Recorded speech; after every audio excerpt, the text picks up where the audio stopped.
ready to go to hell, my dear sis? Bahay na lang sa tatay nating walang kwenta!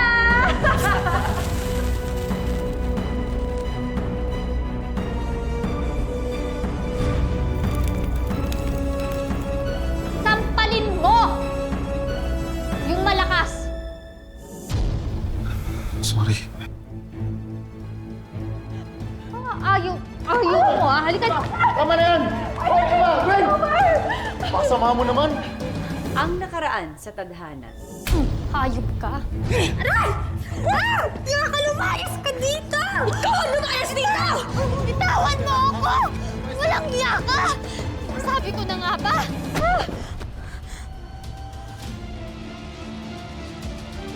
Naging beauty ambassador ako ng Team Medical Group dahil dito nakapag-ipon ako ng sapat na pera.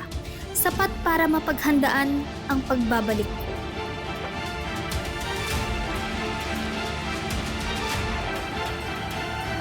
Ang dating inapi at inalapusta, babalik na may bagong muka. May bagong pagkatao rin kaya? Ang dating tahimik at mapagtiis ngayon ay matapang at palaban na rin ba? Alamin natin ang mga sagot sa pagwawakas ng ating kwento dito lang sa Tadhana. Palalayasin ko kayo sa bahay ko. Eviction? Kami? Na-vote out na ba kami? Ano to? Bahay ni ate? Baka nakakalimutan mo. Ako pa rin ang may-ari ng bahay na to. Hindi porke nagparitoke ka, makakalimutan ko na yung pangit na Gwen na yan. Actually, may nakabili na nga ng bahay na to eh. Naunahan ka na. May kanta ko dyan, ha? Baka pati ako isaan mo, Heidi. Sino ba sa tingin mo ang bumili ng bahay na to? Huwag mong sabihin ko ang bumili ng bahay na to. Huwag mo kaming niloloko dito. Makinig ka. Sir, akala ko ba nabili na tong bahay na to? Yes, Ma'am Heidi. May nakabili na po ng bahay ninyo. Sino ba nakabili ng bahay na to? Ba't ayaw niyo sabihin yung pangalan? Huwag ko raw sasabihin hanggat hindi siya dumarating dyan. Sino nga? Sabihin mo na! Ang bumili ng bahay niyan ay si Miss Samonte. Gwen Samonte. Game over, Heidi. Nanghiya ka!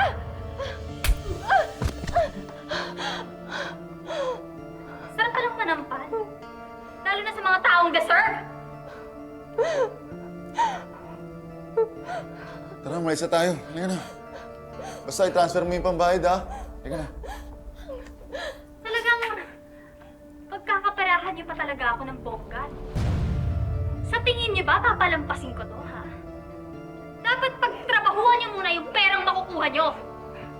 Total naman, di ba? Nakuha mo nga tong bahay sa panlalandi at panluloko mo, di ba? Hindi mo pwedeng gawin sa amin to! Diba? Ben, tama na! Ben, tama na! Tama na! Ben, tama na! Ano ba?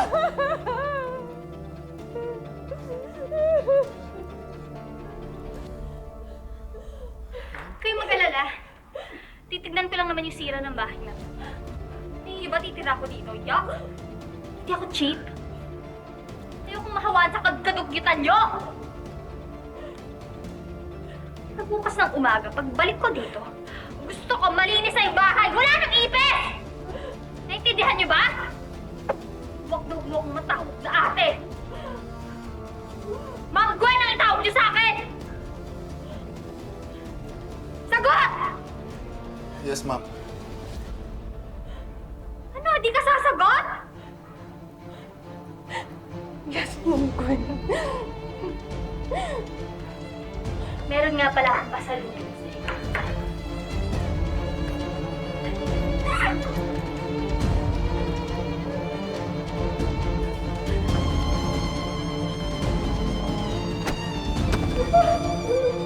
Suot niyo yung uniforme na yan.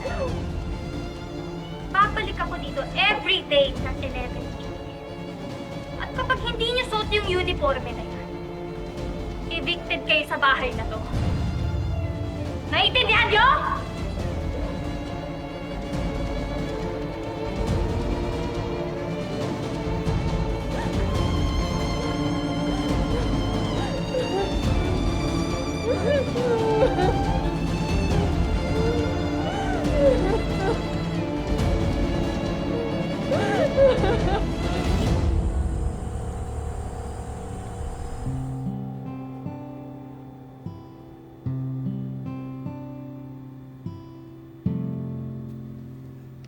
Armel, attorney. Salamat.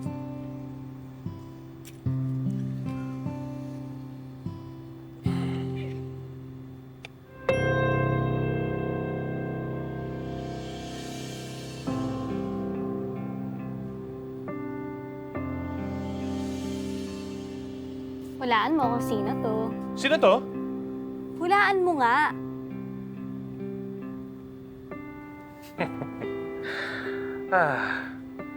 Gwen Samonte. Paano mo nalaman? Makakalimutan ko ba itong malalambot mong mga kamay? Ito yung nagsuserve sa akin ng mga favorite kong food. Tulad ng chicken adobo, ng... Gwen? Ikaw ba yan? Kaya ano ka ba? Ako pa rin to. Huwag mo nga ako tignan ng ganyan. Ako conscious ako. Ano ba? Paano kung hindi kita tititigan? Mas lalo kang gumanda. Alam ko na. Nagpabangs ka, no? Ay! Ano ba yan? Sabihin mo, pangit ako nun. Gusto nga kitang ligawan nun, eh. Bakit di mo ginawa? Iba trip mo, eh. Sira ka talaga. Kamusta ka na? Ikaw nga lalo kang pumogi. Kamusta yung girlfriend mo? Sinagot mo na ba ako? Girlfriend? Agad-agad? Ay, naku, sira ka pa rin talaga. Alam mo yon, hindi ka nagbabago. Alam mo, Gwen, na-miss kita. Pati mga luto mo. Kumakain lang ako dito dahil wala na akong choice. Mas gusto ko pa noon nung ikaw yung may-ari nito. Masasarap yung mga pagkain, maraming choices. Sa totoo lang, namimiss ko rin ang dati. Simple lang naman ang buhay ko noon. Masaya akong nagluluto at nagsiserve sa karinderya ko. Alam ko na. Selfie tayo.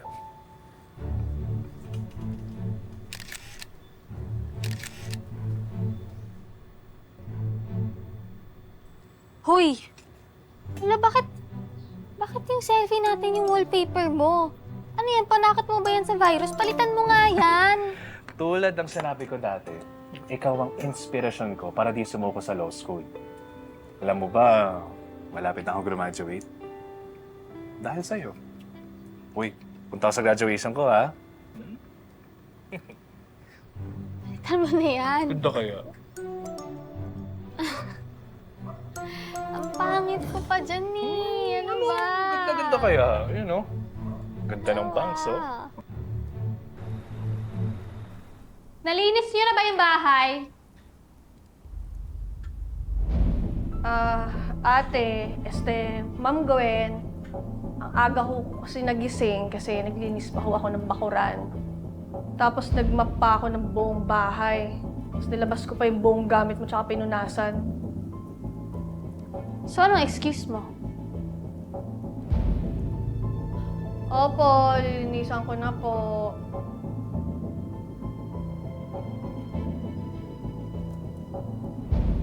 Ano to? Bakit ang dumi? Ano to? Opo, lilinisan na.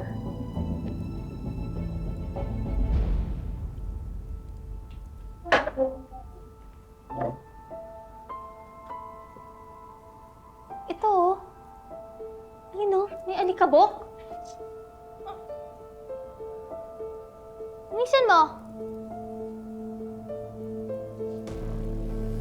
What's for breakfast? Ito ma'am, naka-ready ko na po.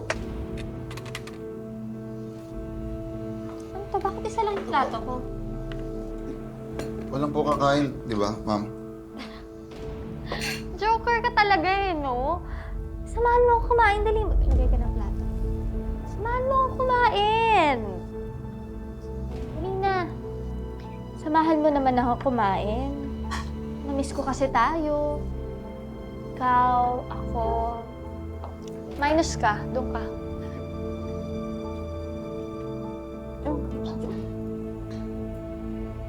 Perfect.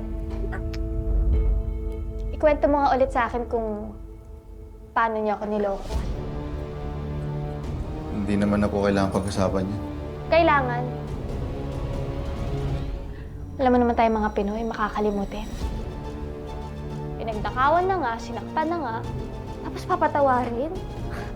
Ang bad yun. O game, kwento mo sa akin. Kwento mo sa akin.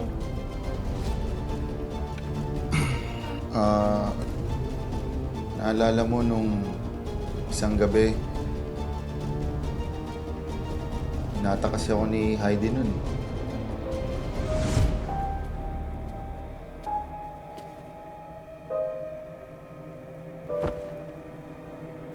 Yung mga oras na yun, parang wala na ako nagawa eh. Heidi? Heidi, okay ka lang ba? Ano nangyayari sa'yo?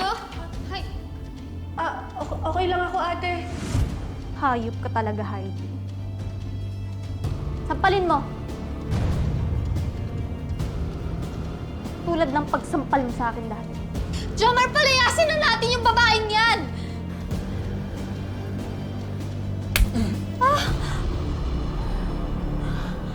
Sampalin mo! Dali! Sampalin mo.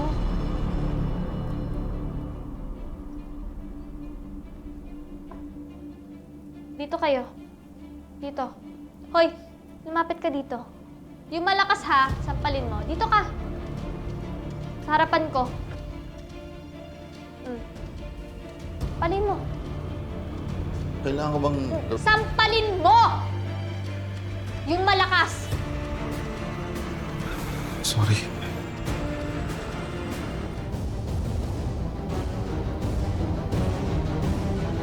Wag!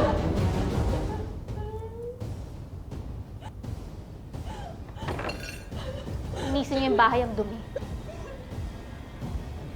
Linisin niyo!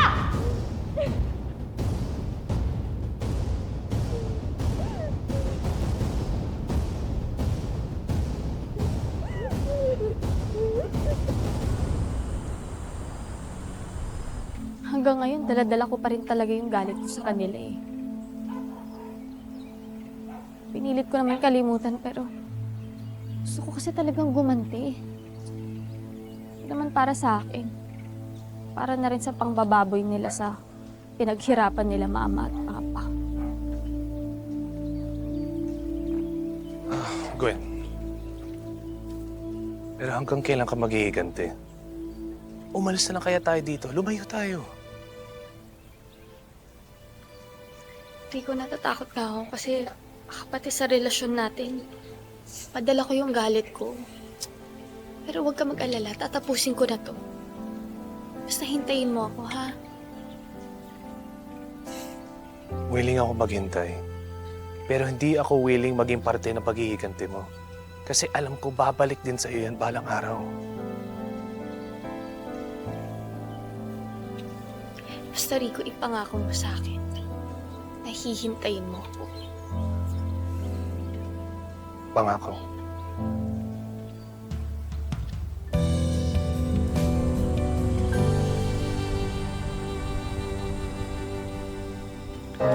Salamat sa painom, ha. May mabuting puso ka pa rin talaga. Cheers!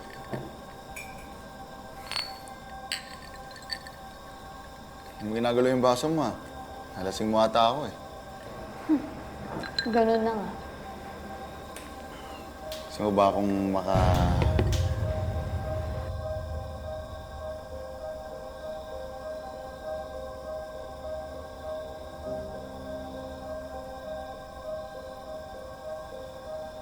Doon ka lang naman magaling eh. Miss ko yun. Balik natin yung dati.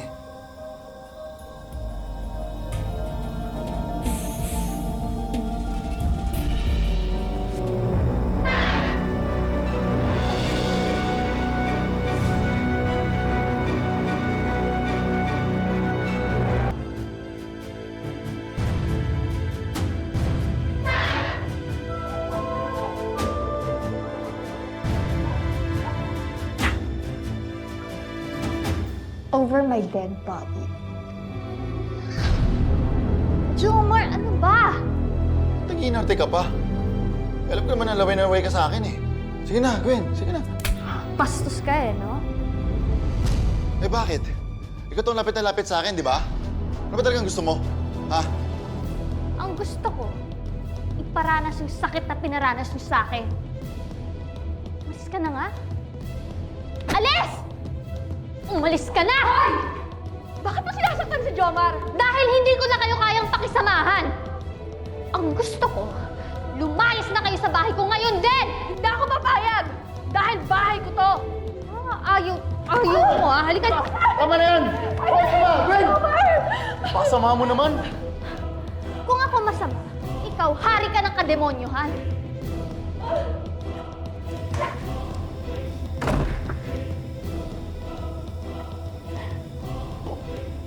Hindi na ako papayag na magpaalila pa tayo sa kanya. May plano ko. Para sa atin. Para sa magiging anak natin.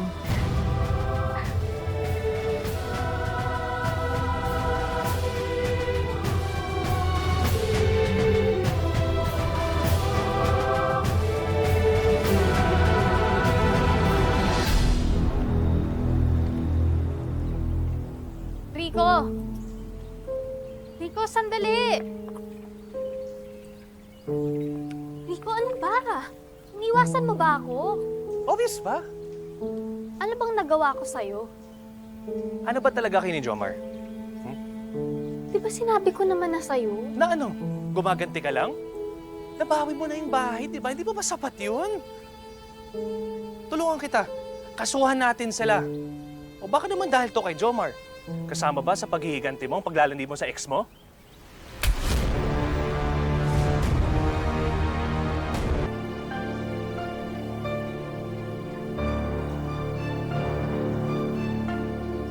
Sige.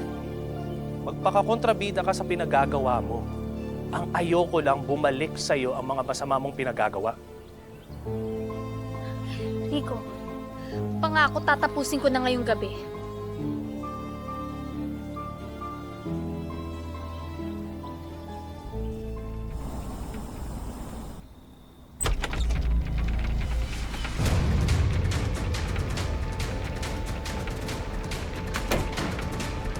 Hoy! Buksan niyo to! Gusto mo makipaglaro, di ba, Ma'am Gwen? Pwes, maglalaro tayo ng langit lupa at impyerno! Ay, di buksan mo Pero to! sisiguraduhin namin ni Jomar na masusunod ka sa impyerno! Mga hayop kayo! Buksan niyo to! Ma'am Gwen! Yan!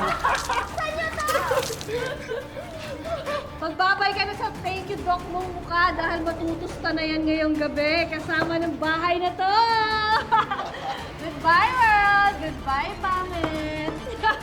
Tulungan niyo ako! Ready to go to hell, my dear sis! Kayo na lang sa tatay nating walang kwenta!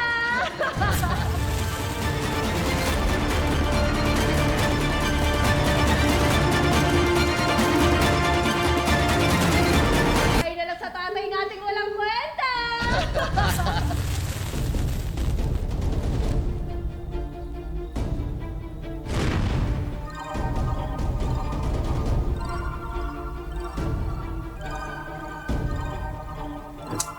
Pahala ka dyan, Gwen. Ayaw mo makinig sa akin.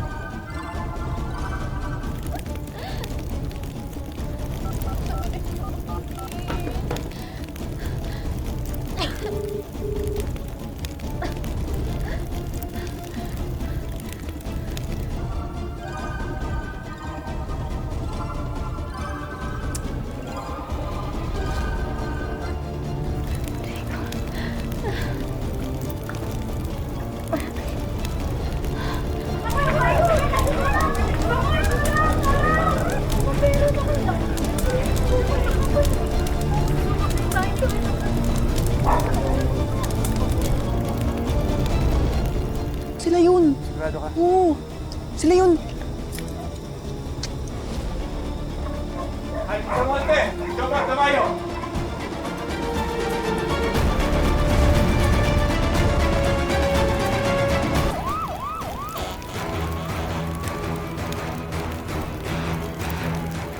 Agad si Gwen!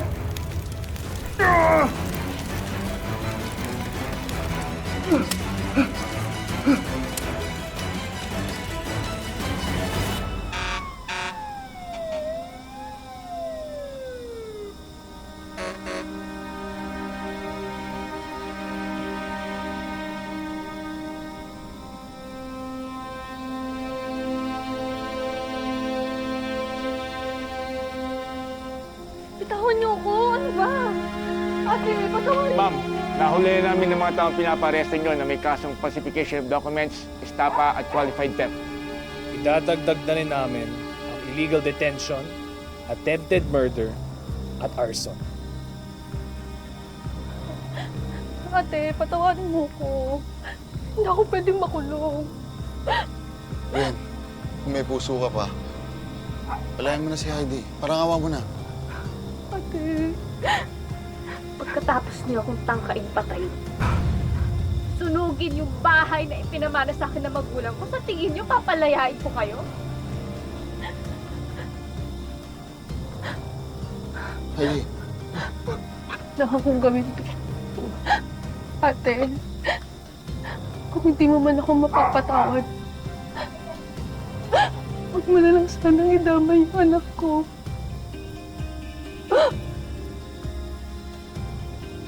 Please, God.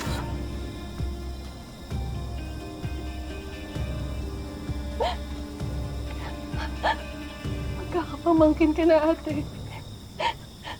Binibi na tayo sa pamilya natin. Patawarin mo ko, ate.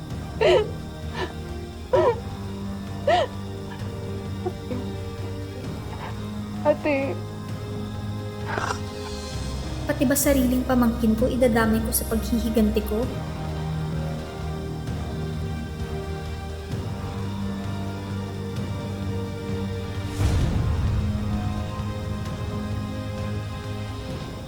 huwag mong gamitin yung anak mo para takasin lahat ng mga kasalanan. Papangako ko sa'yo na maaalagaan ko yung pamangkin. Tanggapin ko ulit bilang kapatid. Hindi. Alisin niyo na nga sila. Hindi na, ma'am. Ate! Gwen. Ate! Gwen, parang awa mo Ate! na. Ate! Gwen! Ate! Gwen! Ate! Gwen! Tapos na. Napalaya ko na yung galit ko. Handa na ulit akong magmahal. Handa na akong mahalin ka ng buong buo. At tatanggap mo pa rin ba ako? Siyempre naman may kwento. Willing akong samahan ka forever.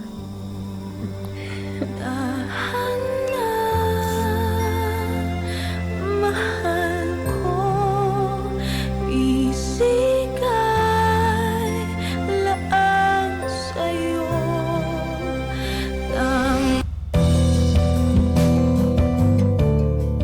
Nung una, akala ko ay magiging masaya ako kapag nakapaghiganti ako sa mga taong nanakit sa akin. Yun pala, sarili ko lang ang sinasaktan ko. Ang goal ko ngayon ay maging mabuting mother figure kay baby Helga habang nasa kulungan si Heidi. At sana talaga ay makabuo na rin ako ng sariling pamilya. Hello, Gwentong, my loves. Kamusta naman ang work, attorney Rico Flores? Actually, di ho galing sa work.